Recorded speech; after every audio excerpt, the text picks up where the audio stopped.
हाँ तो बच्चों, पृथ्वी की सतह से ऊपर जाने पर भी जी के मान में कमी होती है और नीचे जाने पर भी जी के मान में कमी होती है, ये हमने देखा। इसका अर्थ क्या ये है कि पृथ्वी की सतह पर चाहे कहीं पर भी जी का मान समान होता है या नियत होता है। तो इसको देखने के लिए आइए हम देखते हैं कि पृथ्वी की सतह पर भी अक्षांश के साथ जी के मान में परिवर्तन होता है। अब पृथ्वी, ये परिवर्तन जो है सतह पर भी दो कारणों से होता है। पहला, मान लीजिए हमने अभी तक लिया है पृथ्वी का आकार गोलाकार, लेकिन वास्तव में पृथ्वी गोलाकार नहीं होती है। पृथ्वी जो है वो ध्रुवों पर थोड़ी सी चपटी होती है। ऐसी स्थिति में आप देख सकते हैं, ये पृथ्वी है, मान लीजिए ये इसका द्रव्यमान है, पृथ्वी का द्रव्यमान। अब ये विषुवत रेखा या भूमध्य रेखा है, ऊपर की तरफ जाते जाएंगे हम तो अक्षांश का मान बदलता जाएगा और ध्रुवों पर अक्षांश का मान होता है 90 डिग्री, ये आप पहले से जानते हैं।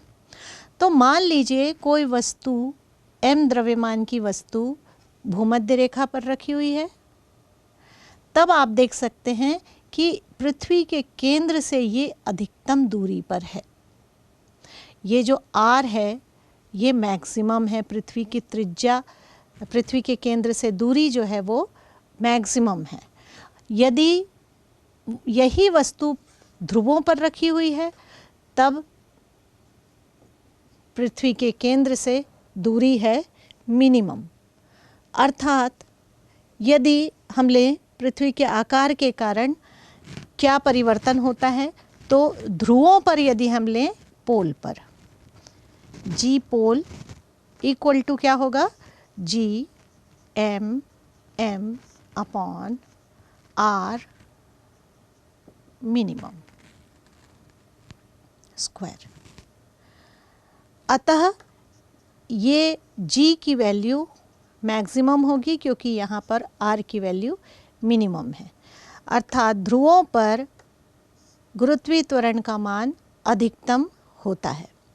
इसी तरह से भूमध्य रेखा पर हम देखें, इक्वेटर पर जी का मान होगा G M M upon R maximum square. अर्थात चूँकि आर का मान मैक्सिमम है इसलिए ये जी का मान मिनिमम होगा। अर्थात भूमध्य रेखा पर गुरुत्वीय त्वरण का मान मिनिमम होता है या न्यूनतम होता है और ध्रुवों पर जी का मान अधिकतम होता है। तो ये तो हो गया कि पृथ्वी के आकार के कारण जी के मान में सतह पर भी परिवर्तन हो रहा अक्षांश के साथ। मतलब हमने जब देखा जीरो अक्षांश अर्थात भूमध्य रेखा और 90 डिग्री अक्षांश अर्थात पोल, तो अक्षांश का मान जैसे जैसे बढ़ता जा रहा है, ज़ीरो से लेकर के 90 डिग्री होता जा रहा है, यहाँ से इधर बढ़ता जा रहा है, तो गुरुत्वीय त्वरण के मान में वृद्धि होती जा रही है। तो आइए दूसरे कारण से पृथ्वी के सतह पर जी के मान में परिवर्तन किस प्रकार होता है उसको भी जान लेते हैं।